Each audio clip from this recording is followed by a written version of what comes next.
ആരോഗ്യമേഖല കാലാകാലങ്ങളിലെ സാംക്രമിക രോഗങ്ങളെ തടയാനായി നദികളിലേക്കും പുഴകളിലേക്കും അഴുക്കുചാലുകളിലൂടെയുള്ള മാലിന്യ നിർമ്മാർജ്ജനം പൂർണ്ണമായി നിർത്തലാക്കുകയും കുടിവെള്ള സ്രോതസ്സുകളെ മാലിന്യമുക്തമാക്കി നിലനിർത്തുകയും ചെയ്യണം.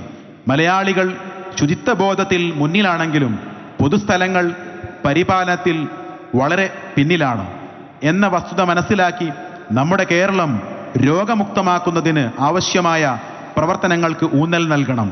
പാരമ്പര്യ രോഗങ്ങളും ജീവിതശൈലീ രോഗങ്ങളും ആശങ്കപ്പെടുത്തും വിധം കേരളത്തിൽ വർദ്ധിച്ചു വരുന്ന സാഹചര്യത്തിൽ കൃത്യമായ ആരോഗ്യ അവബോധം ഉണ്ടാവേണ്ടതുണ്ട്.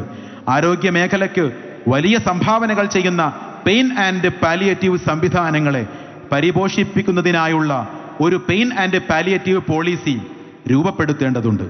2020 കോവിഡ് മഹാമാരിയുടെ പശ്ചാത്തല ഭീതിയിൽ സർക്കാരിൻ്റെയും ആരോഗ്യ വകുപ്പിൻ്റെയും കർശന നിർദ്ദേശങ്ങളെ തുടർന്ന് നടപ്പിലാക്കിയ കോവിഡ് വാക്സിൻ്റെ ശേഷം ധാരാളം ആരോഗ്യ പ്രശ്നങ്ങളും മരണങ്ങളും പ്രത്യേകിച്ച് യുവാക്കളിൽ റിപ്പോർട്ട് ചെയ്യപ്പെടുന്നുണ്ട്. ഇക്കാര്യത്തിൽ കൃത്യമായ പഠനങ്ങൾ നടത്തേണ്ടതുണ്ട്. ആരോഗ്യ വകുപ്പിൻ്റെ നിർദ്ദേശങ്ങളെ നടപ്പിലാക്കിയതിൻ്റെ പേരിലാണ് ഈ അവസ്ഥ ഉണ്ടായിട്ടുള്ളതെങ്കിൽ അതിൻ്റെ ഉത്തരവാദിത്വം ആരോഗ്യ വകുപ്പും സർക്കാരും ഏറ്റെടുക്കേണ്ടതുണ്ട്. അവരുടെ പൂർണ്ണമായ ചികിത്സാ ചെലവുകൾ വഹിക്കാനും നഷ്ടപരിഹാരം നൽകാനും സർക്കാർ തയ്യാറാവേണ്ടതുണ്ട്. മതപരമായ ഉത്തരവാദിത്വം മതസ്ഥാപനങ്ങളുടെ പ്രവർത്തനങ്ങൾ സുതാര്യമാക്കുന്നതിന് വേണ്ടി മതസ്ഥാപനങ്ങളുടെ നിയന്ത്രണം അതാത് വിശ്വാസികൾ മാത്രം കൈകാര്യം ചെയ്യപ്പെടുന്ന നിയമമുണ്ടാകണം. ഈ അവസ്ഥ മാറി വിശ്വാസികളുടെ വോട്ടർ പട്ടിക പ്രകാരം വിശ്വാസികൾ തിരഞ്ഞെടുക്കുന്ന മതവിശ്വാസ ബോർഡുകൾ ഉണ്ടാകണം. രാജ്യത്തെ ഏറ്റവും വലിയ മതവിശ്വാസ സ്ഥാപനങ്ങളിലൊന്നായ ശബരിമലയുടെയും അതുപോലെ കേരള വഖഫ് ബോർഡിൻ്റെയും ഭരണ ഉത്തരവാദിത്വം അതാത് മതവിശ്വാസികളല്ലാത്തവർ കൈയാളുന്ന അവസ്ഥയ്ക്ക് അടിയന്തിരമായ മാറ്റം വരണം. സോഷ്യൽ മീഡിയ മനുഷ്യരുടെ നിലപാടുകളെ നിയന്ത്രിക്കും വിധം സർവ്വസാധാരണമായി ഇടപെട്ടുകൊണ്ടിരിക്കുന്ന സാഹചര്യത്തിൽ വിഭാഗീയ ചിന്തകളുണ്ടാക്കുന്ന ചെറിയ പരാമർശങ്ങൾ പോലും ഗുരുതരമായ പ്രത്യാഘാതങ്ങൾ ഉണ്ടാക്കുന്നുണ്ട്. മനുഷ്യ സൗഹാർദ്ദം നിലനിർത്തുന്നതിന് ആവശ്യമായ നടപടികളും നിരന്തരമായ ഇടപെടലുകളും ഉണ്ടാവേണ്ടത് മതനേതാക്കളുടെ നിർബന്ധ ഉത്തരവാദിത്വമാണ്. കായികം എല്ലാ പഞ്ചായത്തിലും ഒരു മിനി സ്റ്റേഡിയം നിർമ്മിച്ചുകൊണ്ട് കായിക രംഗങ്ങൾക്ക് ആവശ്യമായ സാധ്യതകൾ തുറന്നിടും. ഇന്ത്യൻ സ്പോർട്സ് അന്താരാഷ്ട്ര നിലവാരത്തിന് എത്തുന്നതിന് ആവശ്യമായ പരിശീലനം ഇത്തരം കേന്ദ്രങ്ങളിൽ ചെറുപ്രായം മുതൽ ആരംഭിക്കും. ഒരു കായിക യൂണിവേഴ്സിറ്റി മഞ്ചേരിയിലെ മണ്ണിളക്കുകയാണ് PV അൻവർ. ന്യൂനപക്ഷ രാഷ്ട്രീയം, മലബാറിന്റെ പിന്നാക്കാവസ്ഥ, വികസന പ്രശ്നങ്ങൾ, സാമുദായിക വിവാദങ്ങൾ എല്ലാം വിഷയങ്ങളാണ്. നയപ്രഖ്യാപനം പ്രസംഗം തുടരുകയാണ്. എന്താണ് ഒരു പാർട്ടി രൂപീകരണത്തിലൂടെ അല്ലെങ്കിൽ ഒരു സംഘടനാ രൂപീകരണത്തിലൂടെ PV അൻവർ സമൂഹത്തോട് പറയാൻ ശ്രമിക്കുന്നത്, എന്താണ് ലക്ഷ്യമിടുന്നത് എന്ന് തുറന്നു പ്രഖ്യാപിക്കുകയാണ്. അവിടെ അണിചേർന്നിരിക്കുന്ന ആയിരങ്ങൾക്ക് മുന്നിൽ PV അൻവർ സംസാരിച്ചു തുടങ്ങിയിട്ടില്ല. പാർട്ടിയുടെ നയം എന്ത് എന്ന് അണികളിൽ ഒരാൾ വിശദീകരിക്കുകയാണ്. അതിലേക്ക് പോകാം. പ്രകൃതിക്കിണങ്ങിയ ഫാം ടൂറിസം എന്നിവ പ്രോത്സാഹിപ്പിക്കും. നിർമ്മിത ബുദ്ധി നവമാധ്യമം നമ്മുടെ യുവത. സമൂഹത്തിലെ രാഷ്ട്രീയ ധാർമ്മിക സദാചാര മൂല്യങ്ങൾ തകർക്കാൻ ആഗോള ശ്രമം നടക്കുന്നുണ്ട്. എന്നാൽ ഈ വാസ്തവം നമ്മുടെ കേരളം തിരിച്ചറിയുകയാണ്. സത്യം അസത്യമായും അധർമ്മം ധർമ്മമായും നീതി അനീതിയായും പ്രചരിപ്പിക്കാനാണ് ഇത്തരം കേന്ദ്രങ്ങളുടെ ശ്രമം. ഇതിൽ നവമാധ്യമങ്ങളും മുഖ്യധാര മാധ്യമങ്ങളും ഒരുപോലെ പങ്കുചേരുന്നുണ്ട്.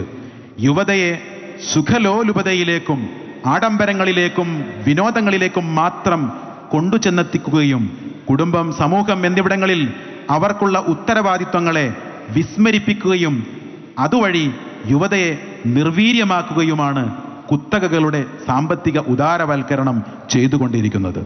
അതിൻ്റെ ഭാഗമായാണ് വികസിത രാജ്യങ്ങളിൽ നിന്ന് വ്യത്യസ്തമായി അവശ്യ സാധനങ്ങൾക്ക് വില കുത്തനെ കൂടുമ്പോഴും ഇന്റർനെറ്റ് ഉപയോഗത്തിന് നിർലോഭമായ ഓഫറുകൾ നമുക്ക് ചുറ്റിലും ലഭ്യമാകുന്നത്. നിയന്ത്രണമില്ലാതെ നിർമ്മിത ബുദ്ധി ഉൾപ്പെടെയുള്ള ഇന്റർനെറ്റ് ഉപയോഗിക്കപ്പെട്ടാൽ ചരിത്രത്തിലെ വിനാശകരമായ അവസ്ഥയായി ഇത് മാറും.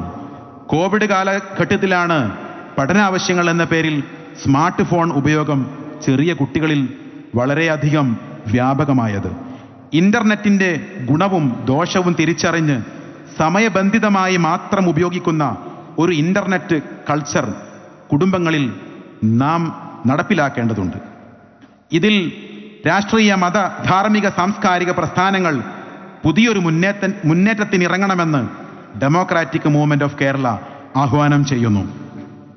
അതോടൊപ്പം കൃത്യമായ സാമൂഹ്യ ഇടപെടലുകൾ നടത്തുന്ന പത്ര, ദൃശ്യ, സാമൂഹ്യ മാധ്യമങ്ങളെ ഭീതിപ്പെടുത്തി നിയന്ത്രിക്കുന്ന ഭരണകൂട രീതി ജനാധിപത്യത്തിന് ഗുണകരമല്ല എന്നും ഡെമോക്രാറ്റിക് മൂവ്മെന്റ് ഓഫ് കേരള വിലയിരുത്തുന്നു. ഉപസംഹാരം: അഭിപ്രായ ഭിന്നതകൾക്ക് മനുഷ്യോൽപത്തിയുടെ പ്രായമുണ്ട്. അവയെ ജനാധിപത്യപരമായി ഉൾക്കൊണ്ട് പൊതുനന്മയ്ക്കായി വലിയ മനസ്സോടെ മുന്നേറുമ്പോഴാണ് നമ്മുടെ കേരളം ഒരു സ്നേഹതീരമായി മാറുന്നത്. ഇതിനായുള്ള കാഴ്ചപ്പാടുകളും കർമ്മപരിപാടികളുമാണ് ഡെമോക്രാറ്റിക് മൂവ്മെന്റ് ഓഫ് കേരള ജനസമക്ഷം മുന്നോട്ട് വെക്കുന്നത്.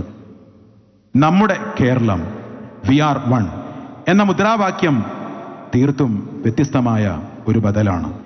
നിലവിലെ സർവത്ര മേഖലകളിലും കാര്യമായ അഴിച്ചുപണികൾ ഡെമോക്രാറ്റിക് മൂവ്മെന്റ് ഓഫ് കേരള നിർദ്ദേശിക്കുന്നത് സുരക്ഷിതത്വവും സമാധാനവും നൽകുന്ന ഒരു പുലരിക്കു വേണ്ടിയാണ്.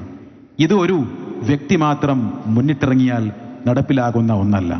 പൊതുജനങ്ങളിൽ നിന്ന് അഭിപ്രായങ്ങൾ സ്വരൂപിക്കുകയും അതുവഴി ഡെമോക്രാറ്റിക് മൂവ്മെന്റ് ഓഫ് കേരള അതിൻ്റെ ആശയവും പ്രവർത്തനങ്ങളും സമ്പുഷ്ടമാക്കുകയും ചെയ്യും. ഈ ഒരു മാറ്റത്തിനു വേണ്ടിയുള്ള പ്രവർത്തനങ്ങൾക്ക് രൂപം നൽകുന്നതിന് വേണ്ടിയാണ് ഈ നയരൂപീകരണ കരടുരേഖ പൊതുജന സമക്ഷം സമർപ്പിക്കുന്നത്. ഈ ദൗത്യം ഏറ്റെടുക്കേണ്ടത് യുവാക്കളാണ്. യുവതയെ അരാഷ്ട്രീയവൽക്കരിക്കുന്ന ഫാസിസ്റ്റ് അജണ്ടകളുടെ കെണിയിൽപ്പെടാത്ത ഒരു യുവത അതിനായി മുന്നോട്ടു വരുമെന്ന് ഡെമോക്രാറ്റിക് മൂവ്മെന്റ് ഓഫ് കേരള പ്രതീക്ഷിക്കുന്നു. ഈ ബാധ്യത ഇനി നിങ്ങൾക്ക് കൂടിയാണ്. ഡെമോക്രാറ്റിക് മൂവ്മെന്റ് ഓഫ് കേരളയുടെ കാഴ്ചപ്പാടുകൾ കേരള സംസ്ഥാനമൊട്ടാകെ വ്യാപിപ്പിക്കുന്നതിൻ്റെയും തുടർ പ്രവർത്തനങ്ങൾ ഏകോപിപ്പിക്കുന്നതിൻ്റെയും ഭാഗമായുള്ള വിപുലമായ കർമ്മ പരിപാടികൾക്ക് ഇതിനാൽ തുടക്കം കുറിക്കുകയാണ്.